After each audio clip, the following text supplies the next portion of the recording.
درگزر فرما، معاف فرما۔ ایک استغفار اس بات کا ہے کہ دیکھیں نا، یہ رسول پاک علیہ السلام کا فرمان، یہ حدیث امام رازی نے لکھی ہے، اور نبی پاک کی فرمان کے لحاظ سے جو چیز ہمارے سامنے آئے نا، اس پر ہماری آنکھیں بھی کھل جانی چاہیے، دل بھی کھل جانا چاہیے کہ کوئی خاص ہی بات تھی جو حضور نے بیان فرمائی صلی اللہ علیہ وسلم۔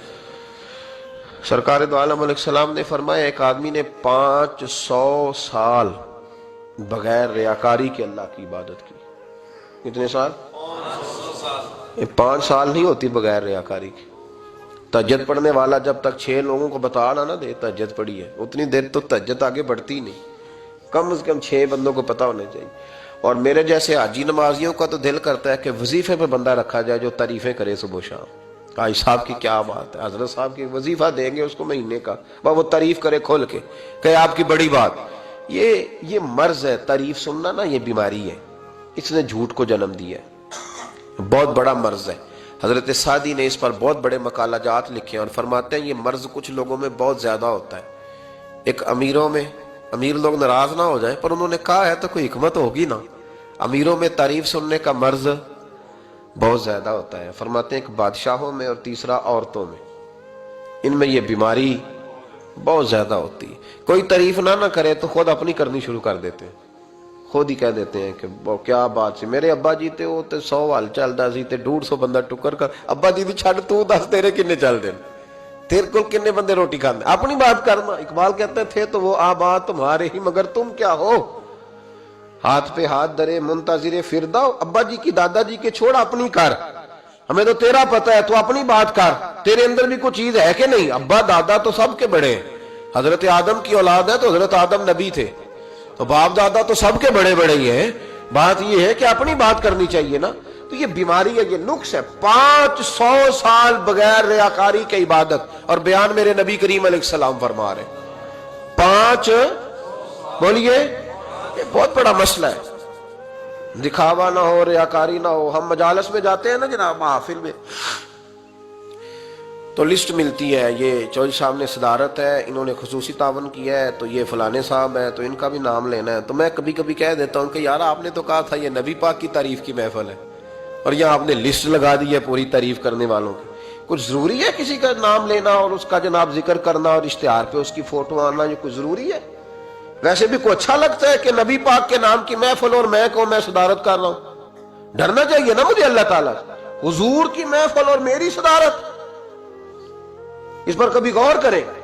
اگر کوئی راہ طریقت کا مسافر ہوگا تو تڑپ جائے گا کہ نبی پاک کے نام کی محفل اور سرپرستی ایک ایسے آدمی کی جس کو وضو تک نہیں کرنا آتا، چھ معنی دار ہے، کوئی دھندا ہے معاذ اللہ تعالیٰ، جس کا جو دل کرے وہ کرتا جائے۔ 500 سال بغیر ریاکاری کی عبادت کی، 500 بڑا مشکل ہوتا ہے۔ حضور فرماتے ہیں یہی بندہ جب اللہ کے حضور کھڑا کیا جائے گا تو رب کریم اس سے کہے گا کہ چلو اس کو میرے فضل سے جنت میں لے جاؤ، تو عرض کرے گا مالک فضل تو ٹھیک ہے پر 500 سال لگائے میں نے، 5۔ وہ مولوی صاحب میری طرح کے بیچارے جو امام مسجد ہوتے ہیں نا، تو وہ بھی کہتے ہیں جب میں آیا تھا تو 30 بچے تھے مسجد میں، اب 80 ہو گئے۔ اور بھائی یہ بندوں کو بتانے کی کیا ضرورت ہے، یہ تو اللہ کی رضا کے لیے ہے نا، تو چھوڑ اس میں اتنا تذکرہ کرنے کی کیا حاجت۔ 500 سال جس نے لگائے، بول پڑا یا اللہ 500 سال لگائے اور تو کہتا ہے کہ اس کو میرے فضل سے لے جاؤ، تو رب کریم نے فرمایا چلو کوئی نہیں، پھر انصاف کر لیتے ہیں، الٹی آنکھ کی روشنی نکال کے ترازو کے ایک پلڑے میں رکھو اور 500 سال کی بغیر ریاکاری کی عبادت دوسرے پلڑے میں رکھو۔ کبھی اس مریض سے پوچھنا جس کو ڈاکٹر کہہ دیتا ہے کہ تیری آنکھ کا علاج نہیں ہو سکتا، بے بس ہوتے ہیں ڈاکٹر، جواب دے جاتا ہے شعور۔ پوچھ کبھی اس شخص سے کو کہتے ہیں بس جناب اب آپ اپنی آنکھیں موجود ہونے کے باوجود آپ دیکھ نہیں سکتے، اتنی موٹی آنکھ لگی ہوئی ہے، لیکن روشنی اللہ چاہے تو دیتا ہے، نہ چاہے تو نہیں دیتا۔ 5 ایک آنکھ کی روشنی ایک پلڑے میں رکھ لو اور دوسرے میں 500 سال کی عبادت رکھ دی، اللہ اکبر۔ تو رب کریم نے فرمایا اب تولو، جب تولی تو وہ عبادت تھوڑی تھی اور ایک نعمت زیادہ تھی۔ اللہ نے فرمایا یہ تو بھائی اس کو تو 500 سال دیے تھے، یہ تو ایک نعمت کا شکر نہیں ادا کر سکا، پکڑو اس کو دوزخ میں ڈالو۔ یہ کر کے کیا آیا ہے؟ پکڑو جہنم میں ڈالو اس کو، لے چلو۔ ترمذی شریف کے لفظ ہے، نبی پاک نے ہمیں سمجھایا اور ایک جملے میں ساری بات ختم کر دی۔ حضور فرمانے لگے تو اللہ کی تھوڑے دیے ہوئے رزق پہ راضی ہو جا، وہ بھی تیری تھوڑی عبادت سے راضی ہو جائے گا۔ اور اگر تیرا پروگرام ہے نا لمبی چوڑی جائیدادوں کا، تو پھر سجدے بھی لمبے کر، پھر لمبے کرنا تو بھی۔ یہ کیا بات ہوئی؟ یہاں جتنی دولت بڑھتی جاتی ہے عبادت سکڑتی جاتی ہے، وقت ہی نہیں، ٹائم ہی نہیں، یہ بڑھا پھر۔ تو جب دوزخ میں جانے لگا نا تو پھر خیال آیا، تو حضور فرماتے ہیں استغفار کرنے لگا، کہنے لگا اللہ میں بھول گیا تھا، اللہ مجھے غلطی لگ گئی، استغفار کر رہا۔ تو جب اس نے استغفار کیا تو رب کریم تو پہلے ہی بڑا قبول کرنے والا ہے۔ یا اللہ میں بھول گیا، تو فرمایا چلو جو استغفار کرے اسے تو میں ویسے ہی معاف کر دیا کرتا ہوں، اسے بخش دو، اسے میرے فضل سے جنت میں لے جاؤ۔ پہلا استغفار، ہمارے بزرگ نے ایک مراقبہ کراتے تھے، مراقبہ ان فی خلق السماوات والارض واختلاف اللیل والنہار لآیات لأولی الالباب۔ مراقبہ ہوتا تھا اللہ کی نعمتوں پر غور کرنے کا نام۔ تو اکیلا بیٹھ، گردن جھکا اور غور کر خدا کا فضل کتنا ہے اور میری اس میں محنت کتنی، اس کا شمار کر۔ اس طرح کر کے دو خانے بنا، ایک خانے میں اللہ کی نعمت رکھ اور دوسرے میں پھر اپنی محنت رکھ۔ اس کو کہتے ہیں مراقبہ۔ یہاں سے مراقبہ سٹارٹ ہوتا ہے۔ اور اگر تو شکر ادا کر رہا ہے تو پھر ٹھیک ہے، ورنہ پھر استغفار کر، پھر اللہ کے حضور معافی مانگ، پھر اس کے حضور آہوزاری کر، پھر اس سے کہہ کہ وہ معاف کرے۔